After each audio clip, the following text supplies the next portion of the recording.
What are you prepared to do about it? We're all very well aware of the amazing release that Tekken 8 has had, selling 1 million copies in one day. That makes up all of the pre-orders and all the people who bought the game day one, because some people don't do pre-orders. But then the game went on to sell 2 million copies in 1 month.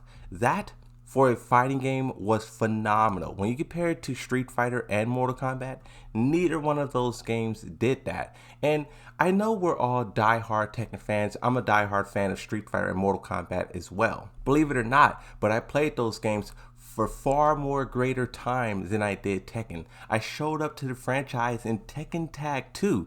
Everything before that was Street Fighter and Mortal Kombat. And we just talk about in culture as a franchise, Street Fighter and Mortal Kombat are just stronger than Tekken. And Tekken is always the underdog who's playing catch up, who's trying to keep up with the 2D fighting games.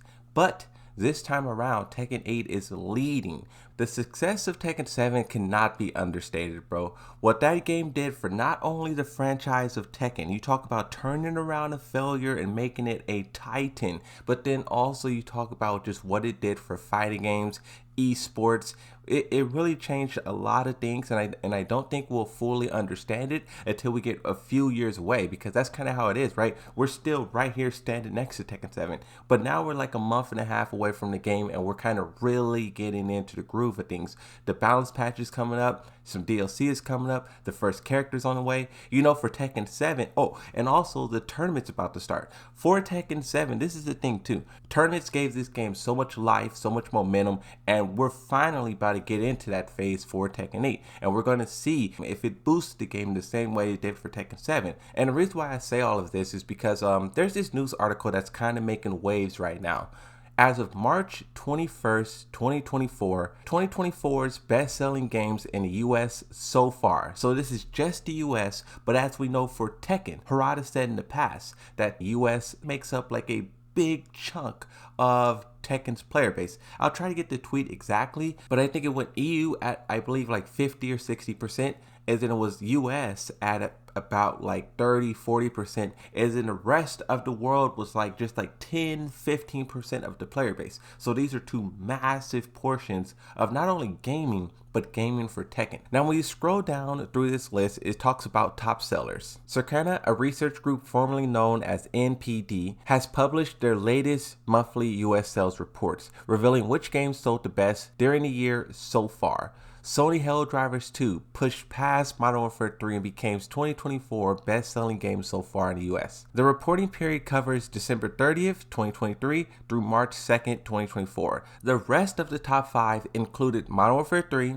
Tekken 8, Final Fantasy, 7 Rebirth, and Suicide Squad Kills the Justice League, in that order. Tekken 8 is like doing amazing. They have the full list below. We'll talk about that in just a second. If you would have told me, so there was like 7 games that was releasing the same week of Tekken 8, and out of all of those games, Tekken 8 is the one that's leading the pack. Wow. That's crazy. Just to get an understanding of how successful Tekken 8 really was, I just looked at some of these games' sales just to compare it to Tekken 8 and also their progression of Tekken 8. So this game also released the same week as Tekken 8 as well, Like a Dragon Infinite Wealth, and it's 12 on the list. Now for those of you who don't know, Suicide Squad Kills the Justice League, this game is kind of like failing to live up to expectations. On Steam, just in, it sold 83,970 units. That's horrible. And the game is also being heavily discounted. All of those Justice League copies are just going to end up in a landfill somewhere. When you look at the number 4 game, Final Fantasy Rebirth, I am so surprised to see Tekken 8 beating this game. The way you hear people talk about it on Twitter, just people within the gaming industry, you would think this game is like so massive, such a titan. But as I was doing research into this game as well, it just was falling short. For whatever reason, I couldn't really find an answer, but it was just performing horribly. The drop off in sales was massive. Everywhere you look, and this is what I try to stress with Tekken 8, everywhere you look, you just see failures, flops, low copies. All of these games are just not living up to expectations.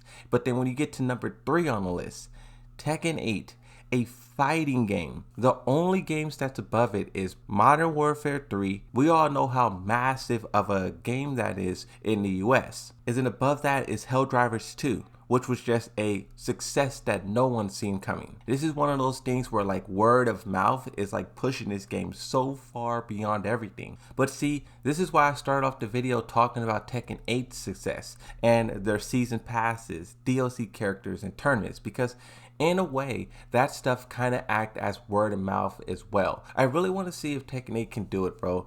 12 million copies is what Tekken 8 needs to sell in order to be better than Tekken 7. Yes, we all love to say that Tekken 8 will do it, but just to understand how massive of a number that is, bro, it's not going to be an easy like battle, but we definitely got a massive head start over Tekken 7, Street Fighter 6, Mortal Kombat 1. But the thing is, keeping up the momentum.